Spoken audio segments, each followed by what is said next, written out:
আসসালামু আলাইকুম। নাহমাদুহু ওয়া নুসাল্লি আলা রাসূলিহিল কারীম। আম্মা বা'দ ফাআউযু বিল্লাহি মিনাশ শাইতানির রাজীম। বিসমিল্লাহির রহমানির রহিম। আহলান সাহলান মারহাবা রমাদান। আলহামদুলিল্লাহ। আল্লাহ পাক রব্বুল আলামিন মুমিনের জন্য নিয়ামত স্বরূপ পবিত্র মাহে রমজান মাস দান করেছেন। অতি শীঘ্রই আমাদের সামনে রমজান মাস আসতেছে। তাই রমজান মাসের ফজিলত বর্ণনা করছি। অনেক অনেক ফজিলত আছে, তার থেকে ফজিলত আপনাদের সামনে তুলে ধরছি। হযরত উবাদাহ ইবনে সামিত রাদিয়াল্লাহু তাআলা আনহু বলেন যে রাসূলুল্লাহ সাল্লাল্লাহু আলাইহি ওয়াসাল্লাম একদিন বললেন, রমজান মাস এসে গেছে, এটা বরকতের মাস। আল্লাহ পাক এ মাসে প্রচুর রহমত দান করেন, প্রচুর ক্ষমা করেন এবং প্রচুর দোয়া কবুল করেন।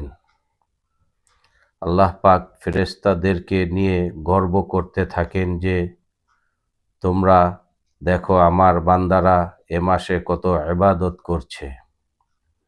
রাসূলুল্লাহ সাল্লাল্লাহু আলাইহি ওয়াসাল্লাম বলেন, আল্লাহ পাক তোমাদের প্রতিযোগিতা দেখবেন যে তোমরা কত ইবাদত করতে পারো।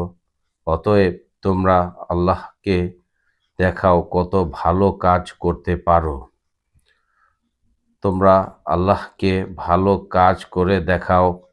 এরপর রাসূলুল্লাহ সাল্লাল্লাহু আলাইহি ওয়াসাল্লাম বলছেন, এটা তো এত বেশি রহমতের মাস যে এত রহমতের সুযোগ থাকা সত্ত্বেও যে আল্লাহর কাছ থেকে রহমত লাভ করতে পারল না, সে আসলেই হতভাগা।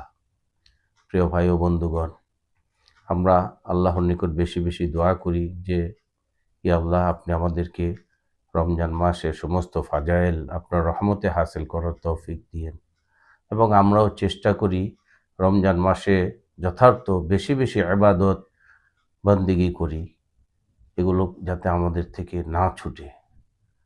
আমরা চেষ্টা করব এবং আল্লাহর নিকট দোয়া করব।